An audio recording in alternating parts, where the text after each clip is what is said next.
যখন রাজনৈতিক প্রোগ্রামগুলি থাকে, রাস্তা বন্ধ হলে জনগণের অসুবিধা হয়। নানা কারণে আলোচিত সমালোচিত সাবেক তথ্য ও সম্প্রচার প্রতিমন্ত্রী মোহাম্মদ আলী আরাফাত সম্প্রতি ছাত্র জনতার গণ অভ্যুত্থানের মুখে শেখ হাসিনা সরকারের পতনের আগে গণমাধ্যমকে চাপে রাখা কিংবা আন্দোলনরত শিক্ষার্থীদের নিয়ে নানা সময় কটূক্তি ও অভিযোগ করেছেন। তাদের মধ্যে অন্যতম ছিলেন। গত ২৭ আগস্ট আটক হওয়ার গুজব ছড়িয়ে পড়লেও আইনশৃঙ্খলা রক্ষাকারী বাহিনীর দায়িত্বশীল কেউ এই সত্যতা নিশ্চিত করেননি। তিনি আটক নাকি নন তা নিয়ে সৃষ্টি হয়েছে ধূম্রজাল। আরাফাতকে আটক করার বিষয়ে মিষ্টি বিতরণ করেছেন কন্টেন্ট ক্রিয়েটর আশরাফুল হোসেন ওরফে হিরো আলম। আরাফাতের নামে হত্যা চেষ্টার মামলার আবেদন করেন হিরো আলম।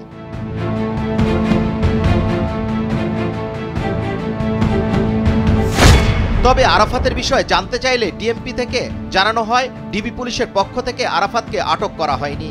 অন্য কোনো বাহিনী কর্তৃক আটক করা হয়েছে কিনা তাও নিশ্চিত করেনি কেউ। একইভাবে আটকের বিষয়ে অস্বীকার করেছেন গুলশান বিভাগের উপপুলিশ কমিশনার। কোটা সংস্কার আন্দোলন চলাকালে কবি নজরুল সরকারি কলেজের শিক্ষার্থী তহিদুল ইসলাম নিহতের ঘটনায় দায়ের করা মামলায় আসামি করা হয়েছে আলী আরাফাতকে।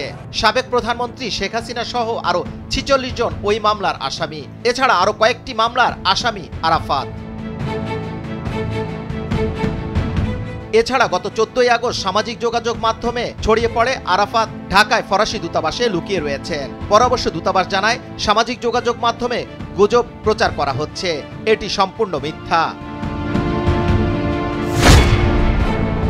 এর আগে শেখ হাসিনা সরকারের পতনের পর ১২ আগস্ট আরাফাত তার স্ত্রী ও তাদের মালিকানাধীন ব্যবসা প্রতিষ্ঠানের ব্যাংক হিসাবে লেনদেন স্থগিত করে দেয় বাংলাদেশ ব্যাংকের আর্থিক গোয়েন্দা বিভাগ।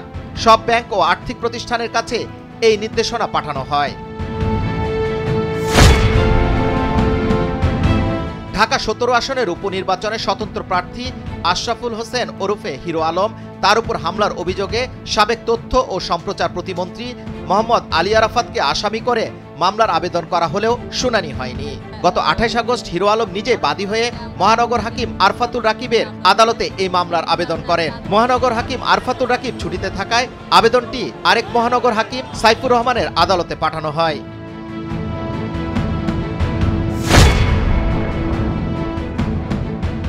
যুবরাজ ফয়সাল, ভোরের কাগজ, ঢাকা।